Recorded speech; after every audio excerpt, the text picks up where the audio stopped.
Would you believe that beneath your feet, beneath cities, beneath forests, beneath forgotten deserts lie winding passages so ancient, so precise, and so deliberately concealed that not even modern technology can explain how or why they were built? What if the grand monuments we marvel at above ground, pyramids, temples, megaliths, are merely the visible scars of a much deeper architecture? An architecture that spirals downward, into silence, into shadow, into the past. These aren't just tunnels, they are labyrinths.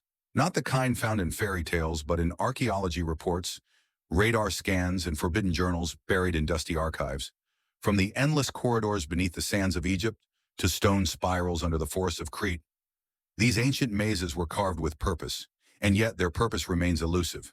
Could they have been ceremonial gateways, escape routes, traps, or maps, pointing towards something not meant to be found? What if history, as we know it, is simply the top layer neatly labeled, polished, and safe? But underneath lies a different story, a deeper one. In this video, we'll uncover the secret history of underground labyrinths, structures so enigmatic, even experts hesitate to speak of them. We'll explore the technology that scans beneath Earth's crust, the strange stories whispered by locals for generations, and the symbols carved deep within stone, hinting at a forgotten intelligence. Along the way, we'll question the timeline of civilization itself. Are these labyrinths evidence of a lost world, a vanished culture, or something even older than civilization itself, something primal? Something we were never meant to uncover? This is not mythology. This is science, mystery, and memory, all tangled together, waiting to be unraveled. Welcome to the descent into the Lost Labyrinths.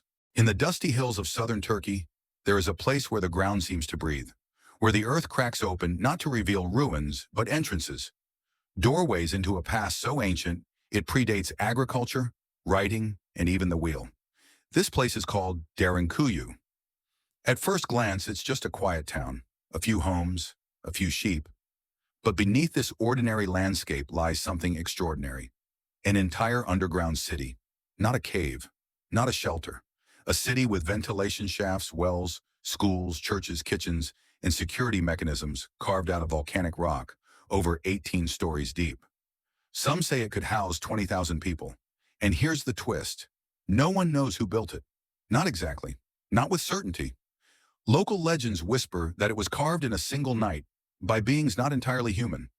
Others say it was the work of ancient survivors of a forgotten cataclysm digging downward to escape something on the surface. What makes Derinkuyu so mysterious isn't just its size. It's the precision, the design, the coordination required. Imagine chiseling out entire rooms, perfectly aligned tunnels, and air ducts without collapsing the roof using only hand tools. And here's the eerie part. The deeper you go, the more advanced it becomes. At level 4, you find rolling stone doors that can only be opened from the inside. At level 8, a church with symbolic carvings. At the deepest levels, chambers that lead to nowhere. Corridors that spiral and stop like they were meant to confuse or conceal. As you walk through its narrow passageways, the air grows thinner, the light dims, and you begin to wonder, was this really meant for humans or for something else entirely? Imagine being one of the first archaeologists to descend into these depths. Your torch flickering, the walls breathing with ancient cold, the silence pressing against your ears like weight. One step, then another. And suddenly you realize you're not alone. Not because someone's there, but because something remains. A memory, a presence, a whisper built into the very architecture. He warned us, never dig past the 4th level, said one local to a researcher. But they did, and what they found only deepened the mystery. Derinkuyu is just one example. In Malta, archaeologists uncovered the Hal Saflieni Hypodium, a multi-level subterranean complex, carved with such acoustic precision that a single voice at one spot echoes perfectly through the entire chamber. Some believe it was used for rituals. Others claim it was a resonant map tuning the brain to higher frequencies. In Peru, under the Nazca Plateau, explorers have discovered long, winding tunnel networks, entire paths that run beneath the famous geoglyphs. Were they built to communicate with something above or something below? Even in Ecuador, the Cueva de los Tallos, a vast cave system discovered with the help of local Shuar shamans, contains metal library chambers and polished stone walls so geometrically perfect. Some engineers say it's impossible for them to be natural. And throughout it all, a strange pattern emerges. wherever humans built above. Something even more mysterious lies below.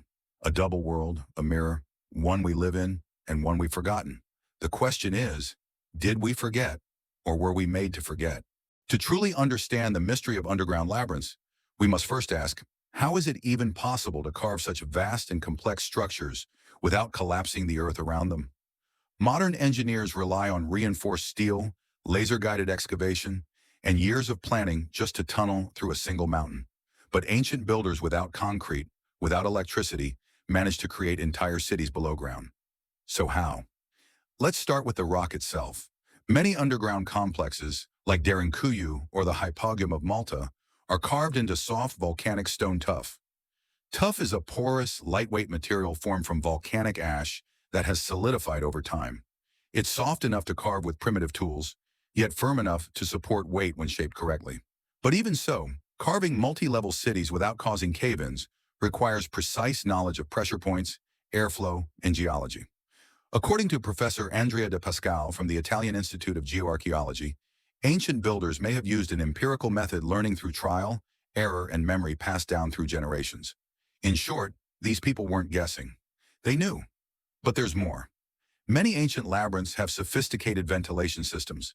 In Derinkuyu, for instance, engineers identified over 50 vertical shafts that supplied fresh air across multiple levels. Some shafts are over 55 meters deep. Without these, humans wouldn't survive underground for more than a few hours. Even more astonishing, the airflow works without modern fans or machines, relying entirely on passive convection. That's right. The ancient designers understood thermodynamics. Warm air rises, cold air sinks. By placing openings at different heights, they created natural circulation.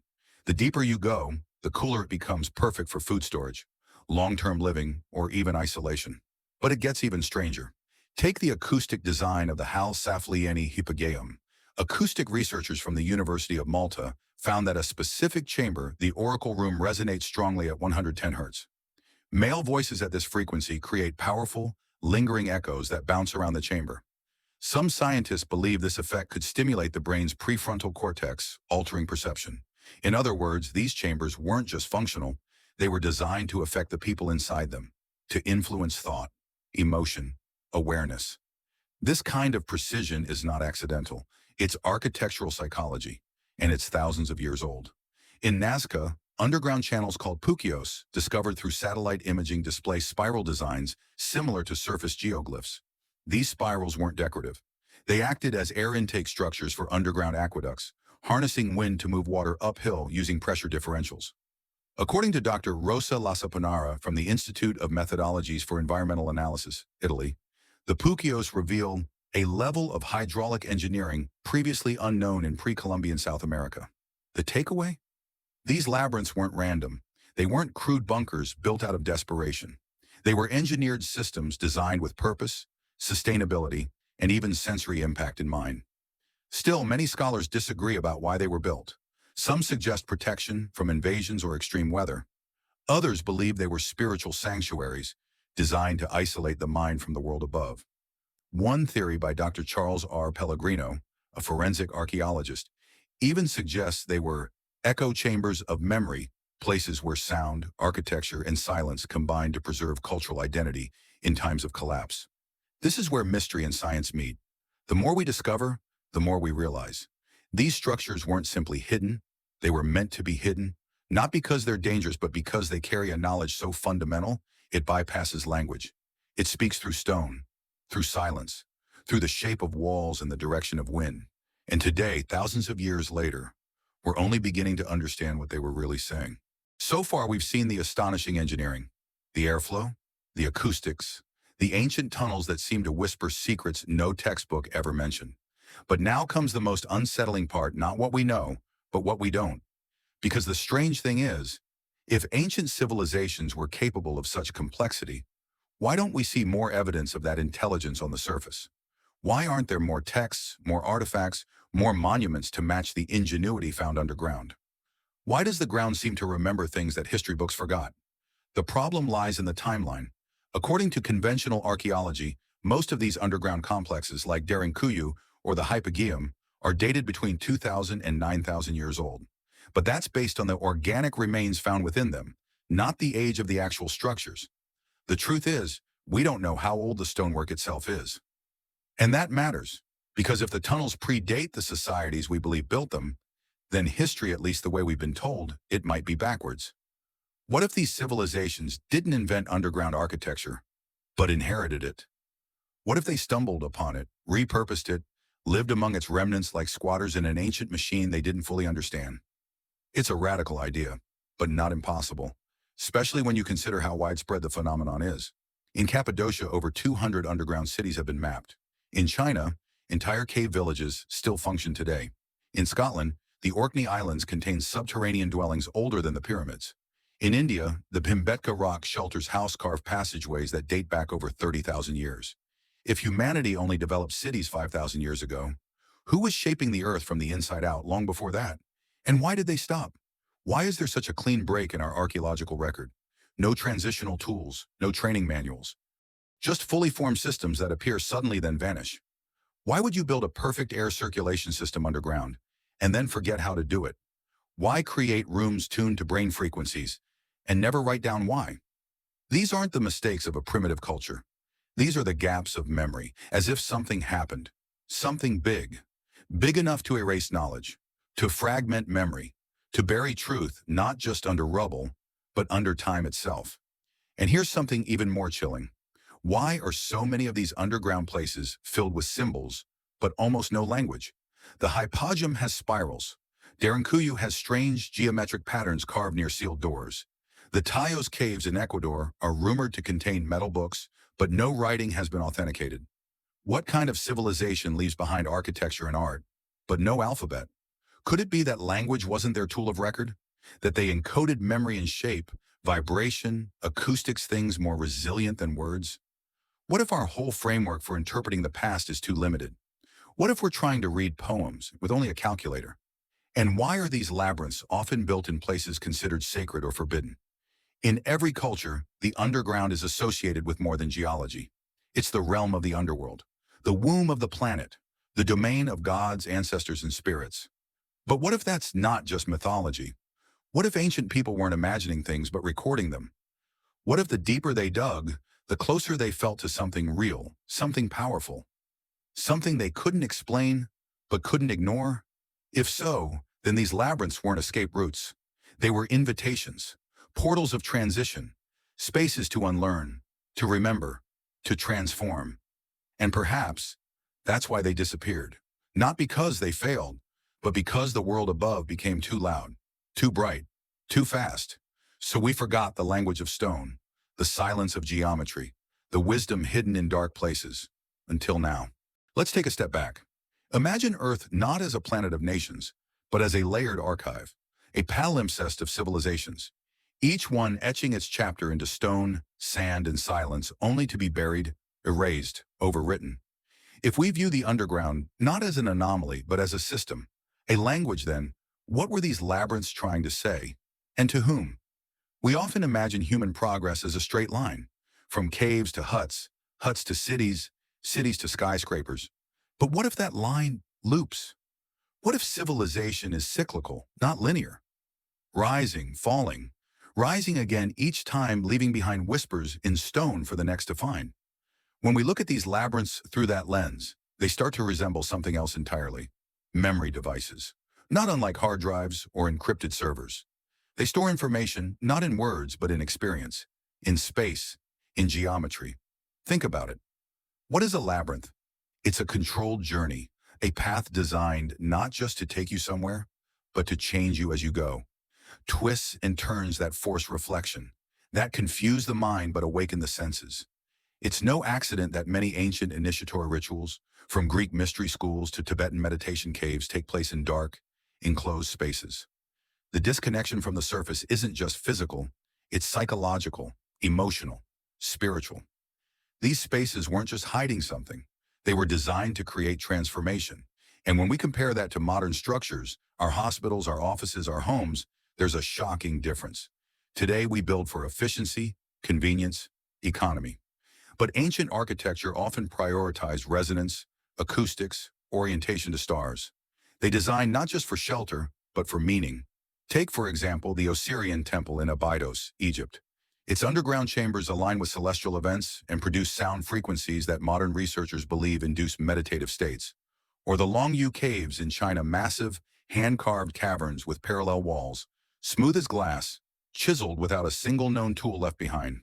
Who builds something like that and doesn't live in it, unless its purpose wasn't living but remembering?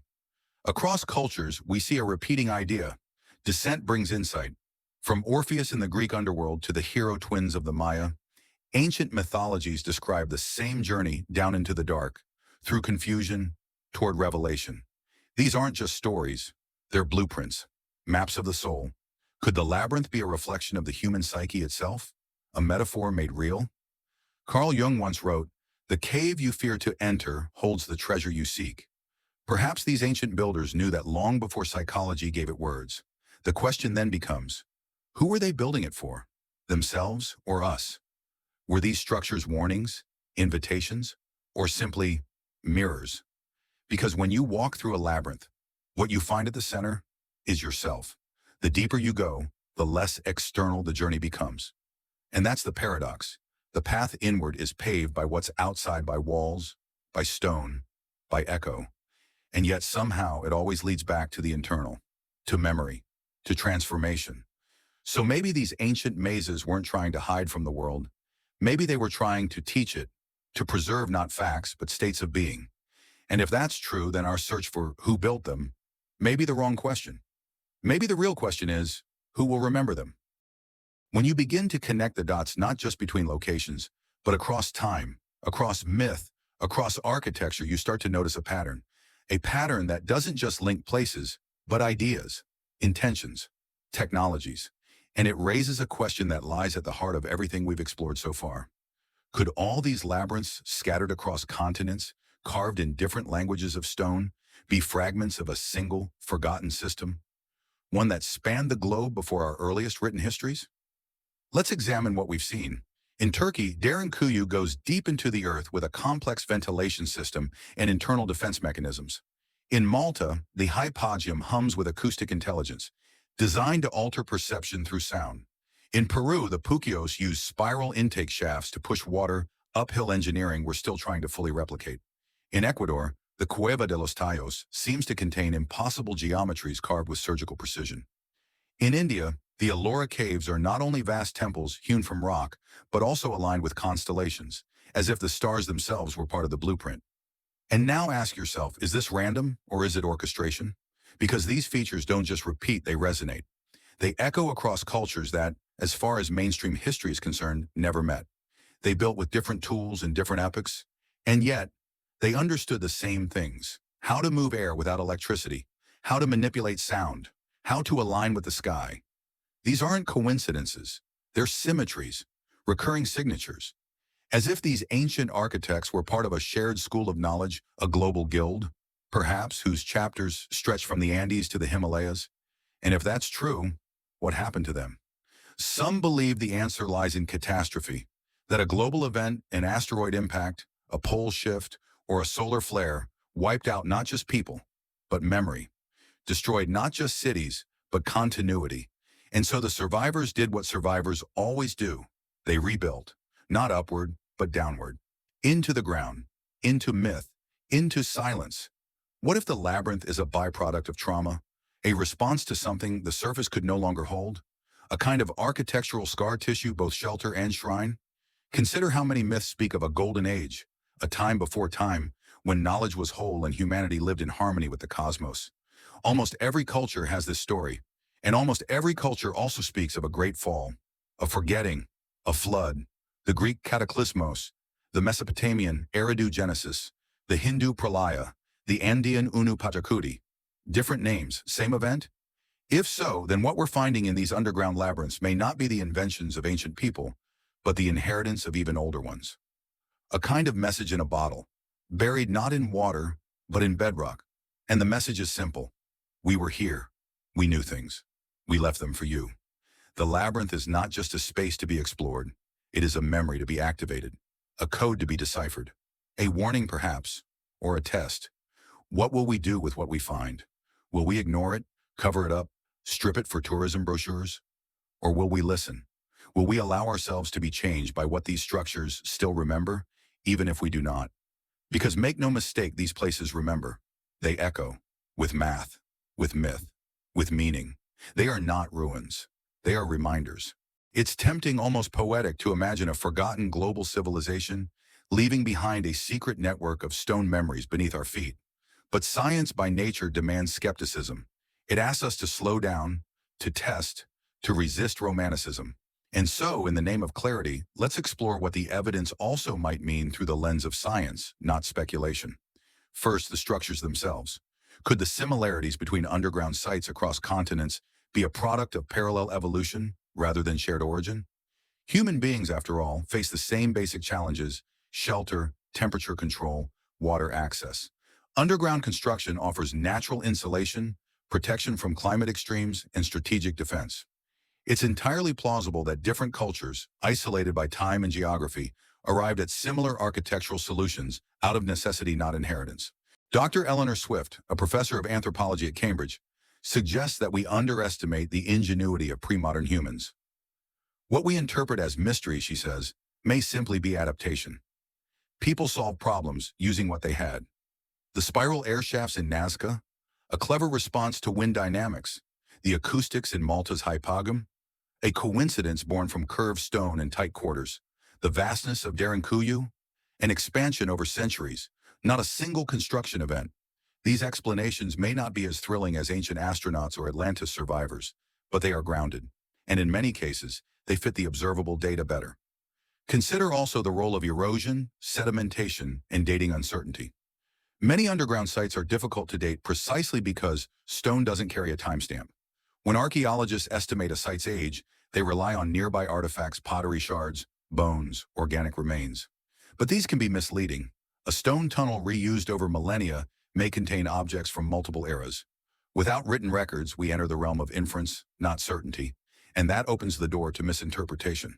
Then there's the psychological factor. Human brains are meaning-seeking machines. We look at random patterns and see symbols. We hear echoes and feel watched. We walk into dimly lit caves and experience a heightened sense of awe. Neuroscientists call this pareidolia, the tendency to impose structure and narrative on ambiguous stimuli. And ancient spaces are full of ambiguity. No lighting, no signage, no context, just stone and silence. It's fertile ground for imagination. Add a few local legends and suddenly every echo becomes a whisper from the past. This doesn't mean the sites aren't fascinating. They absolutely are. But fascination doesn't equal evidence. And meaning is not the same as intention.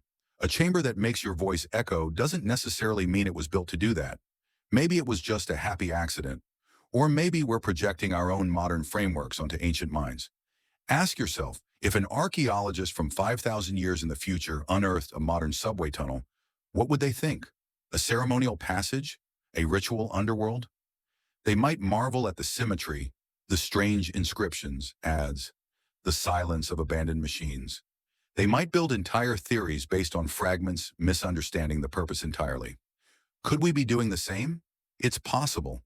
And science invites us to consider that possibility, not reject wonder, but temper it, because the truth often lives in the middle, between myth and math, between echo and evidence, between what feels true and what we can prove. That said, skepticism is not dismissal, it's discipline.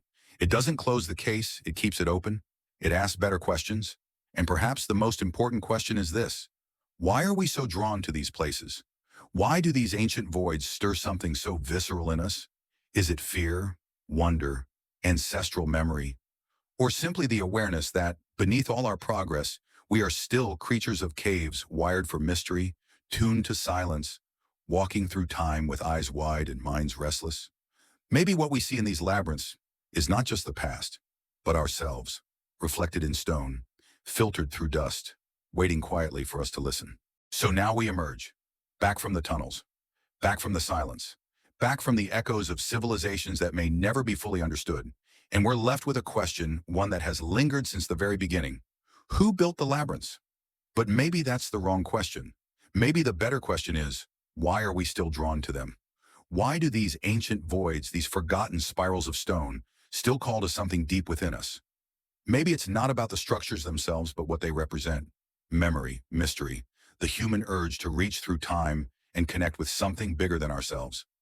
Maybe we're not looking for answers, we're looking for belonging, for resonance, for a reminder that we are not the first and will not be the last.